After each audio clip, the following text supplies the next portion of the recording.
Kairali news exclusive 2024 ശബരിമലയിലെ ദ്വാരപാലക ശില്പങ്ങളുടെ അറ്റകുറ്റപ്പണിയിൽ Devaswom board എടുത്ത തീരുമാനങ്ങൾ സുതാര്യമായി മാത്രം ഇതിന്റെ രേഖകൾ കൈരളി ന്യൂസ് പുറത്തുവിട്ടു. തന്ത്രിയുടെ ശുപാർശയുടെ അടിസ്ഥാനത്തിൽ അറ്റകുറ്റപ്പണിക്ക് വേണ്ടി ദേവസ്വം ബോർഡ് സ്വീകരിച്ച നടപടികൾ ചട്ടപ്രകാരമെന്ന രേഖകൾ തെളിയിക്കുന്നു. അതേസമയം നിലവിലെ ബോർഡിനെതിരായ ഹൈക്കോടതി ദേവസ്വം ബെഞ്ചിന്റെ പരാമർശം നീക്കണമെന്നാവശ്യപ്പെട്ട് ഹൈക്കോടതിയെ സമീപിക്കാനും ദേവസ്വം ബോർഡ് തീരുമാനിച്ചു.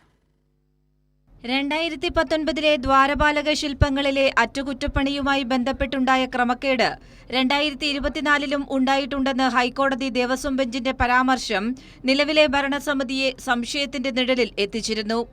ഈ സാഹചര്യത്തിലാണ് ദേവസ്വം ബോർഡിന്റെ നടപടികളുടെ രേഖകൾ കൈരളി ന്യൂസ് പുറത്തുവിട്ടത്. 2024 ദ്വാരപാലക ശില്പങ്ങളുടെ അറ്റകുറ്റപ്പണി നടത്തുന്നതിനു വേണ്ടി ദേവസ്വം ബോർഡ് എടുത്ത തീരുമാനങ്ങൾ സുതാര്യമാണ് എന്നതാണ് രേഖകൾ തെളിയിക്കുന്നത്. ശബരിമല തന്ത്രിയുടെ ശുപാർശയുടെ അടിസ്ഥാനത്തിലാണ് ദ്വാരപാലക ശില്പങ്ങളിൽ അറ്റകുറ്റപ്പണിക്ക് വേണ്ടിയുള്ള നടപടികളിലേക്ക് നിലവിലെ ദേവസ്വം ബോർഡ് കടക്കുന്നത്.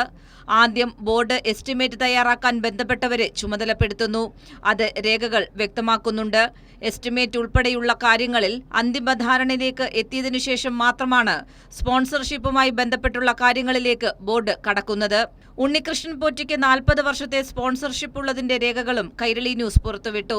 40 വർഷത്തെ സ്പോൺസർഷിപ്പിന്റെ പശ്ചാത്തലത്തിലാണ് വീണ്ടും ഉണ്ണികൃഷ്ണൻ പോറ്റിയിലേക്ക് ബോർഡ് എത്തുന്നത്. അതേസമയം ദ്വാരപാലക ശില്പങ്ങൾ ഉണ്ണികൃഷ്ണൻ പോറ്റിയുടെ കൈവശം കൊടുത്തുവിടണം എന്ന എക്സിക്യൂട്ടീവ് ഓഫീസർ മുരാരി ബാബുവിന്റെ ശുപാർശ ദേവസ്വം ബോർഡ് തള്ളിയതും രേഖകളിൽ നിന്ന് വ്യക്തമാണ്. അതിന്റെ അടിസ്ഥാനത്തിലാണ് തിരുവാഭരണ കമ്മീഷണറുടെ സാന്നിധ്യത്തിൽ ദ്വാരപാലക ശില്പങ്ങൾ ചെന്നൈയിൽ എത്തിക്കുന്നതും അറ്റകുറ്റപ്പണി പൂർത്തിയാക്കി ശബരിമലയിൽ തിരികെ എത്തിക്കുന്നതും. ഉണ്ണികൃഷ്ണൻ പോറ്റിയെ സഹായിക്കുന്ന ഒരു നടപടിയും നിലവിലെ ഭരണസമിതിയുടെ ഭാഗത്തുനിന്ന് ഉണ്ടായിട്ടില്ല എന്നതാണ് ഈ രേഖകൾ തെളിയിക്കുന്നത്. ഇതേ രേഖകളുടെ അടിസ്ഥാനത്തിലാണ് ദേവസ്വം ബോർഡ് ഹൈക്കോടതിയെ സമീപിക്കുന്നത്. നിലവിലെ ഭരണസമിതിക്കെതിരായ ദേവസ്വം ബെഞ്ചിന്റെ പരാമർശങ്ങൾ നീക്കണമെന്ന് അതേ ദേവസ്വം ബെഞ്ചിനോട് തന്നെ ആവശ്യപ്പെടാനാണ് ബോർഡിന്റെ തീരുമാനം. ഇതിന്റെ അടിയന്തര നടപടികളിലേക്ക് കൂടി തിരുവിതാംകൂർ ദേവസ്വം ബോർഡ് കടന്നു. S Sheeja, Kairali news, Thiruvananthapuram.